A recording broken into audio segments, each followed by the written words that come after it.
The winter winds howled across the lonely plains of Arizona territory as night wrapped the Wild West in a freezing silence, and inside a small wooden cabin stood a cowboy named Luke Harland, a man known for keeping to himself ever since war, loss, and too many harsh winters carved heavy lines on his face. His only companion was the faint crackling of a dying fire and the mournful cry of the wind outside. But suddenly through the storm came a faint knocking, not a normal knock, a desperate, trembling knock. Luke froze, hand resting on the butt of his revolver, and stepped toward the door with caution, for no traveler came to these parts after dark. When he opened the door, just a crack, the blizzard pushed inside, but so did the weak voice of a woman. "Please, let me in. I'm freezing. I beg you." Luke blinked, confused, for in front of him stood a young Apache woman wrapped in nothing but a torn buckskin shawl, shaking like a leaf, her hair covered in frost,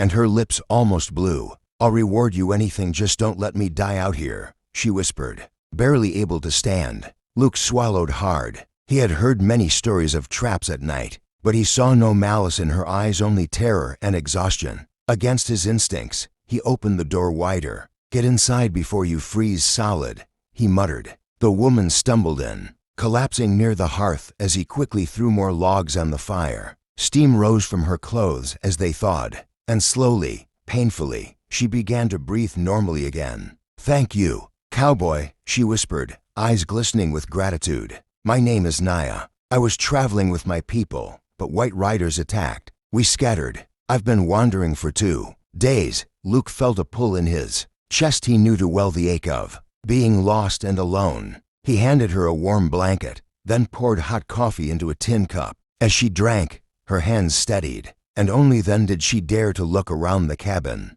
"Why did you help me?" she asked. Luke shrugged. "A freezing person at my door ain't something I can ignore. Not tonight." She stared at him long and deep, as though she had forgotten what kindness looked like. Hours passed as the blizzard raged outside, shaking the cabin, but inside, something warm began to form, a fragile connection neither expected. Naya spoke of her village, her hardships, and how she'd been forced to leave everything behind. Luke quietly listened, though a part of him resisted getting attached to anyone again. But Naya suddenly placed a trembling hand on his arm. "Cowboy, I owe you my life. I promised a reward, and I keep my word." Luke stiffened, taking a step back. "I didn't help you for payment." She shook her head. "It's not payment. It's trust. Whatever you need help, work, cooking, mending clothes, watching your ranch, keeping you safe, I can do it. I won't be a burden." The sincerity in her voice hit him like a bullet. Luke rubbed his neck awkwardly. "Naya, you don't have to give me anything." But she insisted, eyes fierce with determination. "Nobody helps my people. Nobody saves us. But you opened your home when I was dying. Let me stay until I repay you."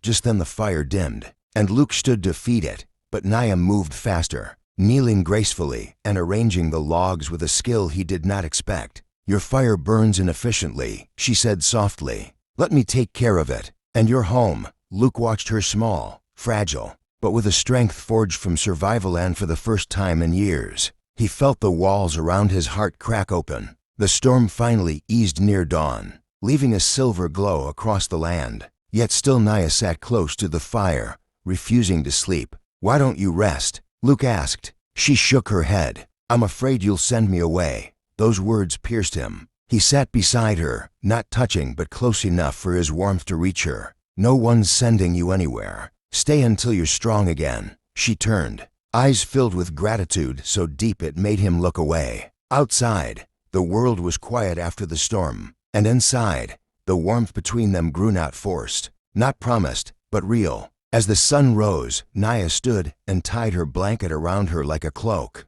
"Luke Harland," she whispered, "I will never forget this night. And if your viewers listening to this story believe in kindness, they should subscribe to Wild West Diaries, because it is kindness that keeps the West alive, and stories like ours deserve to be told, shared, and remembered." She smiled gently, and Luke couldn't help but return it. "Stick around," he said, opening the door to the golden morning. "We've both been cold and alone long enough."